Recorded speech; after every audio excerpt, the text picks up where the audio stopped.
bonsoir. Bonsoir, vous allez bien? Ça va et vous? Oui, très bien. De quoi parlons-nous aujourd'hui? On va parler de Spartacus, la nouvelle traduction chez Galmeister Totem par Howard Fast. Ça aurait pu être un retour classique, mais vu que c'est une nouvelle édition, nouvelle traduction, accompagnée d'un lexique chez Galmeister, on le propose en tant que retour de lecture. Tout simplement. Et puis parce que tu viens de le relire.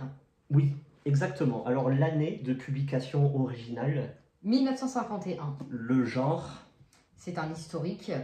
et le nombre de pages de cette version-ci. 516. Très bien. Howard Fast, on le connaît évidemment avec La Dernière Frontière. Oui, incroyable. Il faut le lire. Vous avez notre Qu'on a retour. fait le retour. Voilà. Et également Sylvia. Qu'on a lu, vous avez notre tour, faut y aller. Incroyable. Sinon, c'est un écrivain américain qui est né en 1914 à New York. Il est malheureusement décédé en 2003 à Greenwich, qui se trouve dans le Connecticut. Très bel accent, hein. Fabuleux. C'est pas dire. Aux États-Unis, vous m'avez comprise. Il est donc auteur et scénariste. Pas mal, hein?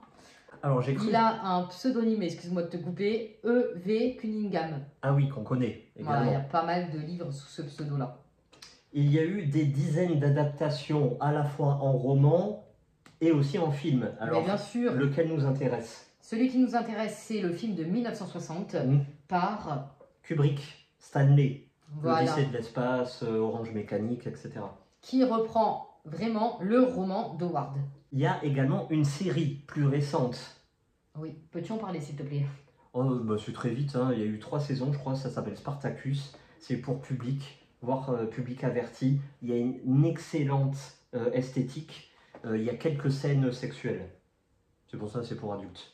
Et dans le roman, il y en a? Non. Donc c'est du rajout? Oui. Donc un peu de l'abus. J'ai pas vu la fin de la série, hein. J'ai vu que la première saison. Ah sérieux, tu l'as vu? La première saison, ouais. C'est classe, esthétiquement, c'est vraiment classe. Hein. Bah d'accord. Bah voilà, ce sera tout. Merci. Bon, alors, on va commencer par le pitch. Spartacus, ça parle de quoi? Bah, de Spartacus. Voilà. Attention, il a existé. Oui, exactement. Pour ceux qui n'aiment pas l'histoire, tout ça, c'est pas un mythe, Spartacus. C'est un bonhomme, un vrai, bon, de son temps. Oui, en fait, Spartacus, c'est quoi? C'est le soulèvement des esclaves de -73 à -71 avant Jésus-Christ. On va dire en préambule, avant le retour de lecture, que Howard Fast a mis de sa personne dans ce bouquin-là. Pourquoi? Parce que à cette époque-ci, il était en prison quand il a commencé l'écriture de Spartacus. On était dans une période aux États-Unis du macartisme. Donc, pour ceux qui ignorent ce que c'est cette période-là, ambiance guerre froide, États-Unis contre Russie, et aux États-Unis, il y a un certain mouvement anti-communiste, anti-gauche, extrême gauche, etc. Howard Fast était plutôt à gauche, donc zou, hop, prison. Il sort de prison, il finit Spartacus, et il ne trouve personne. Aucune maison d'édition veut le publier parce qu'il venait de gauche. Et à cette époque-là, c'était très mal vu. C'est une période un peu sombre des États-Unis. Voilà. Et donc, il va balancer ça en tant que compte d'auteur. D'accord. Voilà. Les mouvements de gauche vont assurer les ventes et jusqu'à 10 ans plus tard où il y a une explosion et ça a été édité à compte d'éditeur et il a vendu ça par dizaines de millions. On parle là d'une œuvre et d'un auteur d'envergure. Ça fait partie des fondements même de la littérature américaine. Spartacus, c'est pas n'importe quoi. Voilà, comme tu dis. Ni n'importe qui. Exactement, il a vécu, mais c'est un mythe, c'est une véritable légende. Et on va le voir pourquoi. Est-ce que je peux rappeler que c'est un péplum? Oui, exactement. Bah, vous voyez Gladiator? Voilà. Voilà. Si vous aimez Gladiator 1, parce que le 2, moyen, voilà, bah vous allez aimer Spartacus. Alors, moi, je suis pas trop fan, j'avoue. C'est pas trop mon délire. Mais même Spartacus, tout court, tu vois, les trucs comme ça. 3, les films du genre. Non, mais là... C'est quand même... c'est plus homme, on va pas se mentir, en vrai. Le public visé. Non. Voilà. Et je mets un nom et point d'exclamation. Ces films-là... Pourquoi? Ben, c'est comme, par exemple... Non, je te parle de ce livre-là, hein, de Spartacus. Ah. Pourquoi? Parce que c'est un mythe qui est intemporel et universel. On y vient. Ah, pardon. Bon, alors, retour de lecture. Attention, un avertissement. C'est-à-dire que dans ce livre-là, on ne veut pas être aux côtés de Spartacus. Voilà, on ne va pas suivre l'histoire en tant que spectateur. Non, quand on rentre dès la première page de Spartacus, il est mort. Comme voilà. ça, c'est fait. Et donc, on va côtoyer une petite dizaine de personnes, voilà, qui appartient à la noblesse, à la politique et à l'armée romaine. Et on va suivre aussi le pendant, c'est-à-dire les esclaves. Et on va collecter, à travers les différentes aventures de ces personnages, des témoignages sur Spartacus. Quel homme a-t-il été? Quelle était sa psychologie? Quel était son physique? Quelles étaient ses motivations? Quelle est son histoire? Esclave, enfant, il travaillait dans les mines, jusqu'au jour où il a été acheté par un lanista. Un lanista, c'est celui qui dirige un club de gladiateurs. Voilà, on va appeler ça vite fait comme ça. Voilà. Spartacus est devenu gladiateur jusqu'au jour où il n'en pouvait plus, il a voulu gagner sa liberté, il s'est retourné face à son lanista, voilà, et tout le monde l'a suivi. Parce qu'il avait ce truc de plus que les autres n'ont pas et qui font les grands hommes. Le fait de ne pas le côtoyer en tant que spectateur, le fait d'avoir que des témoignages où exactement tout le monde l'a connu, tout le monde le hait, le vénère, tout le monde le déteste ou l'adule, ça provoque quoi comme impression? Ça provoque une impression que tout le monde le connaissait. Donc ça grandit son envergure. Si bien que ce n'est plus un homme, ça devient un surhomme investi d'une mission quasi divine. C'est quoi? La liberté humaine. Exactement. Très beau ce que tu viens de dire là. Je sais, merci. Deuxième impression, eh bien, on a presque la sensation que personne n'a connu véritablement, vu que c'est que des témoignages et des rumeurs, que des approximations. On a l'impression qu'il n'a pas existé.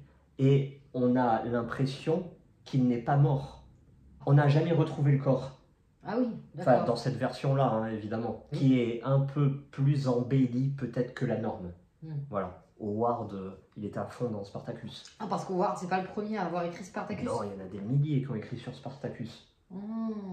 Troisième impression, on a l'impression qu'il n'est jamais mort. Et donc, c'est là où le mythe naît. C'est-à-dire que même s'il est mort d'un point de vue factuel et corporel, il est dans le cœur de chacun, dans le cœur de chaque esclave. Et donc, ce qui va provoquer, à terme, la chute de l'Empire romain. La révolution, quoi. Exactement. Ce sont les prémices de la Révolution française de 1789. De toute façon, des révolutions comme ça, où l'esclave se soulève envers son maître, il en a existé plein avant, et il va en exister plein après. Donc, attention, aussi, deuxième avertissement. Dans ce livre, on est à un double mouvement. Le premier mouvement qui est héroïque, qui est impactant, qui donne des frissons. Tant il est humain, universel, intemporel, c'est la quête de liberté de Spartacus, où chacun doit être libre et égaux en droit. Donc c'était son but. Totalement. Et il y a dans ces passages, il y a des passages qui sont vibrants. C'est poignant d'humanité. Comme dans le film, où il y a le fameux « Je suis Spartacus » de Kubrick. Mais l'autre mouvement, ça va être quoi? On va suivre ces personnages qui représentent la noblesse de l'Empire romain. Et on va comprendre quoi? Que le pouvoir omnipotent, injuste, meurtrier de l'Empire romain, qui est vérolé depuis l'intérieur par les sénateurs, qui veulent quoi? L'argent, le pouvoir, la luxure. On en revient toujours là, au final. Et donc, on a, à travers cette critique de l'Empire romain, on retombe sur nos pastes avec Howard Fast, qui, lui, critique tout ce qui se passe aux États-Unis. Et donc, critique du macartisme, pouvoir omnipotent et coercitif qui l'a amené jusqu'en prison. Donc on ne va pas se le cacher, ces passages politiques apportent un contexte et sont parfois un peu lourdeaux. Ne vous attendez pas au début, jusqu'à la 89e page, à voir des combats, Spartacus, non, non. Au tout début, la première centaine de pages, c'est le contexte à Rome. C'est quoi Rome? Qu'est-ce qui s'y passe? Qu'est-ce qui s'y passe pas? Qu'est-ce qui s'y passe trop? Je ne veux pas trop rentrer dans les détails. Qu'est-ce qui s'y passe plus? Voilà, c'est quoi l'Empire romain? sur quoi il a été fondé, sur quoi il vise, sur quoi il n'ira jamais. En fait, on veut te faire comprendre qu'il y a un rapport de confrontation entre le pouvoir qui représente un sénateur face à 500 esclaves. Et ces 500 esclaves ont peur de se retourner. Or, ils ont tout. Oh bah, ils sont déjà plus forts, ils sont 500. Il faut l'étincelle. Et l'étincelle, c'est qui? Spartacus. C'était très beau, merci beaucoup. Oui. En tout cas, ça donne bien envie de le lire. Une petite note du coup, et pour quel public penses-tu? Pour quel public? Ouais. Pour ceux qui aiment le roman historique. Voilà. Si vous n'aimez pas, franchement, ça va être très très dur. C'est 500 pages et c'est 500 pages denses. Voilà, 500 pages de retour en arrière. Faut s'accrocher. Voilà. Après, est-ce que je vais le noter? Non, parce que c'est un retour classique. C'est un fondement de la littérature, au même titre qu'on pourrait avoir des œuvres incroyables comme Romain Gary ou Céline en France, quoi. Donc non, on va pas noter. Même pour son message, tu vois. S'il n'y avait pas eu Spartacus, peut-être que nous, là, nous deux, on serait enfermés dans une cale d'un navire, enchaînés à une rame. Bah ça m'étonnerait. Dans la moisissure, le froid, l'eau et les rats, et qu'on rame jusqu'en Thrace. Pourquoi on ramerait pour aller où? Je sais pas. Pourquoi dans un bateau? Parce que Spartacus, il a été esclave, enchaîné à une rame et il ramait. Dans un bateau? Dans une galère. Ah, heureusement que ça a évolué. Hein. Après Spartacus, hein, il verrait tout ce qu'on subit de nos jours. Et peut-être qu'il préférait être enchaîné. Hein. Parce qu'il préférait ne pas avoir fait ce qu'il a fait. Hein. Parce que nous, on subit, mais de façon sournoise. C'est-à-dire qu'on veut te faire croire que tout est beau, mais en fait, nous, ce qu'il nous faudrait à tous, c'est une belle pilule rouge façon Matrix, histoire que tout le monde ouvre les yeux. On va pas relancer le sujet, mais c'est pas l'envie qui m'en manque. Il y a quoi d'autre comme la pilule bleue qui te fait accepter tout en disant « Ah, c'est formidable, hein, l'époque que l'on vit là, incroyable. » C'est tout, il y a que ça? Bah, c'est soit t'es éveillé, soit t'es éteint. Bon, moi j'aurais préféré une pilule un peu plus fantastique, mais bon. Tu veux une pilule rose? On peut pas rêver. Hein. Voilà, je prends une rose. Allez, merci. Allez, merci à vous. Au revoir. Et à bientôt.